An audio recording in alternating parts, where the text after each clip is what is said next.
Hi, it's Will from the Yukon Gold podcast. Now, I've been doing this for a long time, but if you haven't, there's an easier way to make a podcast. Let me explain. It's completely free, it's online and mobile, and there's creation tools that will allow you to record and edit your podcast right from your phone or computer. Anchor will distribute your podcast for you so it can be heard on Spotify, Apple Podcast, Google, Stitcher, Amazon, and many more. You can make money from your podcast with no minimum listenership.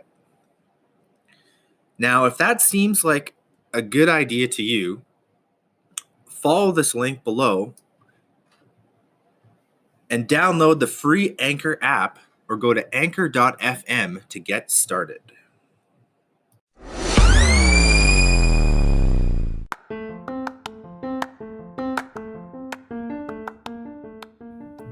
All right, welcome back to the Yukon Gold podcast with William Summer. Yukon Gold is all about creating a sustainable future for everyone on planet Earth. We help people to reach their full potential by delivering the gold standard in renewable energy design and education. Please follow, like, and subscribe on your favorite podcast or YouTube platform. And check us out at yukongoldenergy.com. Today on the podcast, I would like to talk about something that is, it's been something in my life that's affected myself, my mother specifically, and a lot of other people that I grew up with. And it's very controversial. And I tend not to talk about it that much because it is such a heartfelt topic. And that is the Site C Clean Energy Project. I'm going to put clean in quotation marks. And it's the third and hopefully final hydroelectric generating station on the Peace River in northeast British Columbia, where I grew up. Geographically speaking, we're very close to Alberta, and it would provide 1.1 or 1,100 megawatts of energy and produce about 5,100 gigawatt hours of electricity per year, and enough energy to power the equivalent of 4,500 homes per year. Now, this has been an ongoing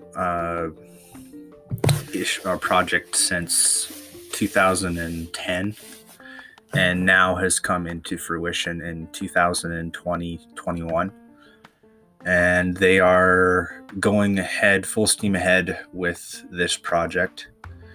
I'm not going to say I necessarily agree with it, because I don't. I think it was an ill-conceived project. And now it's going to be costing upwards of $20 billion to finish. And they're, very behind schedule. Now, how has it affected me personally? Well, for one thing, my mother had to leave her house of the last 10 years. I mean, she got a buyout, but you know what? It's very emotional having to leave your house, and a lot of other people are the same. Not to mention there is a berm construction going on in Hudson's Hope right now. Overall, it's very disruptive. They have essentially destroyed the valley for any resemblance of what it used to look like. All the trees are logged on all the islands. The route for the highway will be changed.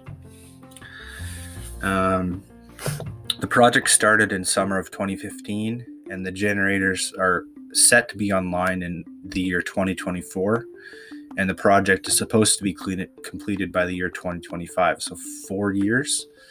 They've just now put the diversion tunnels in. But as I said, it was ill-conceived and poorly executed, I think. And it's unfortunately a waste of taxpayers' money. From my perspective, there are definitely better ways of generating electricity. We are moving towards a distributed grid model, meaning that if you look at the production of electricity, it'll be moving away from large generating stations such as this, and moving towards, people having their own sources of generation, whether that be solar panels on your house, which I am a strong advocate of. It doesn't necessarily have to be on your house. If you have a rural property or a decent backyard, you could always put a solar ground mount or a solar tracker. Those are very popular.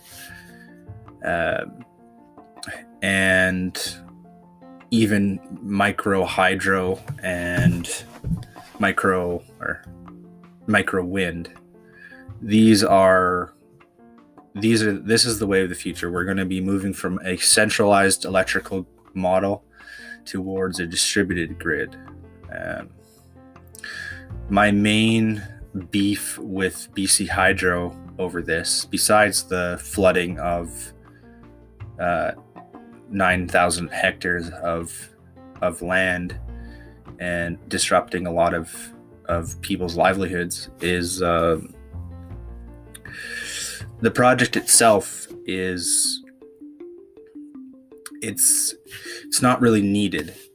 We have an abundance of electrical generation in the province, and this is just a mega project to potentially bankrupt the province, and at a cost to the taxpayers, as I said before, of $20 billion is the new estimation. Now, there has also been the concerns of the agricultural productive land and overall environmental impact, not to mention the First Nations treaty rights at issue. Now, I'm not saying that it's not going to produce jobs, because it will. There are jobs, but they're select jobs, and you have to really be on the inside track in order to get them. And they're only for a limited time. They're only for 5 years, 10 years. Once the station is operating, it'll require less than 100 people to look after.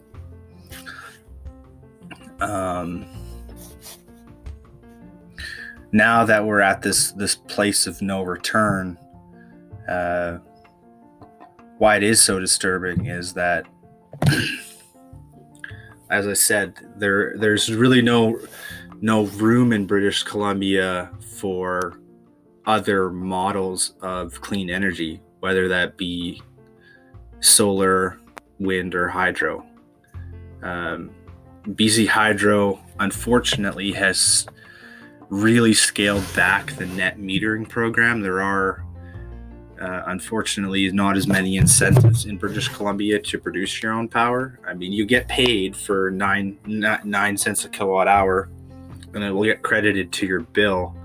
But unless you were grandfathered into the previous net metering agreement, or if you're a producer over 30 kilowatt hours, or 30 kilowatts, unless you're become a micro IPP, independent power producer, in British Columbia, there's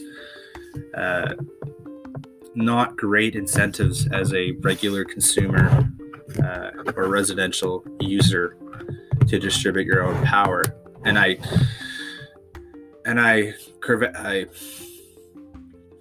want people to be producing their own power. I want people to have Tesla walls. I want people to, start going electric.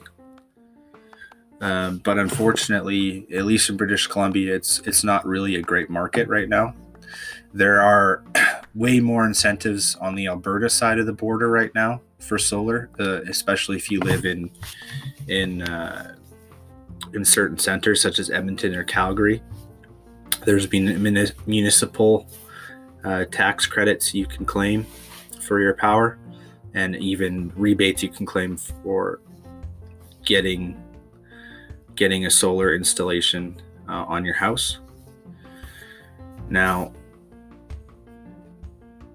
moving forward, what I'd like to see from the provincial government is more incentives to regulate BC Hydro, and more incentives for people to produce their own power. We have an NDP government right now, so there is potential for a new incentives to come out, but it really has to come from the taxpayers, from the people moving forward. The other place, as I've talked about before, is the Yukon. And the reason the Yukon is such an interesting place for renewable energy is that they rely a lot of the time, especially in the isolated communities, on diesel generation, and they want to move away from fossil fuels to either solar, wind, hydro, or even natural gas in some instances. And their grid is not connected to the rest of North America. So this partially is about advocating for an interconnection, an intertie with the Yukon. I think it would make a lot of sense, especially now since BC has such is going to have such an abundance of electricity. Where are we going to export it to? We could be exporting to, it's going to be exported, a lot of it, to the United States, unfortunately. This is how BC Hydro makes a lot of its overhead. A lot of its profit margins come from selling power on the open market to producers, to consumers such as California and the Western United States. But I see a future where we're going to be generating our own power. It's something I advocate for, just because I honestly don't know where the world is going in the next 5 to 10 years. The year 2030 is almost 9 years away, but on the path that we're going right now, and I want to call myself an optimist. Most of the time I am. But I see ourselves on the path that we're going right now to 2030. If we keep going down this path, if something significant doesn't change, we could be heading for our own, I don't want to say annihilation or self-destruction, but the abundance that we have now could be certainly curtailed quite significantly if we don't do something to become more, as I like to say, Tao-centered in the world, where we start not just taking care of ourselves, but we actually take care of our neighbors and other people around us. And it becomes a go-giver mindset versus what can I get out of this. And that's something that I'm addressing both in my personal and professional life. I don't want to build something that is self-centered around me and what I want out of life. I want something that is going to serve other people and make the world a better place. And that is honestly what this podcast and eventually Yukon Gold partnership is all about.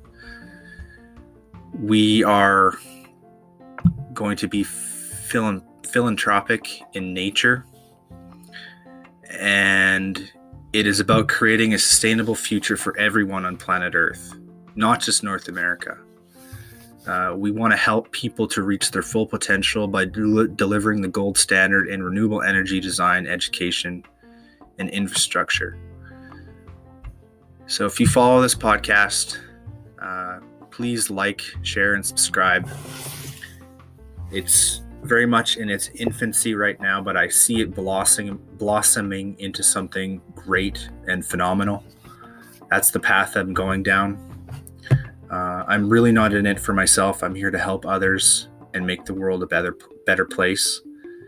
I really want to see a future where there's a distributed grid model for energy, and there are incentives for the average person and consumer to buy solar, go solar, buy wind, have a micro generator on their property, and throw on a couple Tesla power walls just for backups in case the grid goes down. You want to be able to be energy self-sufficient by 2030. This is a good goal to have for the next 7 years. Make sure that you're prepared for a future that might not necessarily be in the best timeline. There are challenges ahead that I see for the next 10 to 25 years. And these are something we're going to have to overcome as a species on this planet. And we're going to have to learn to become more Tao-centered and start taking care of each other versus just taking care of a small minority of the population. North America has experienced a great period of prosperity for the last 50 years. And we are now potentially heading into a period of decline.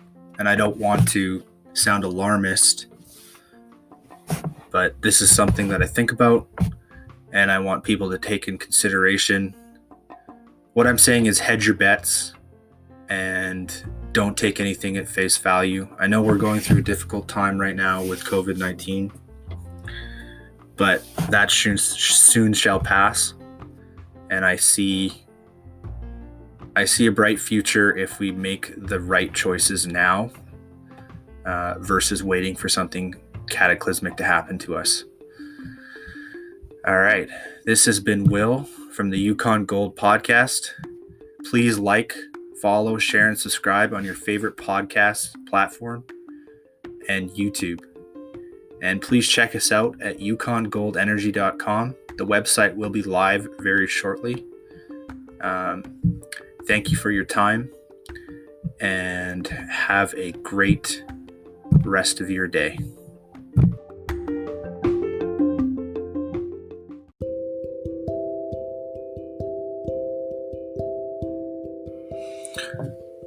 It's Will again.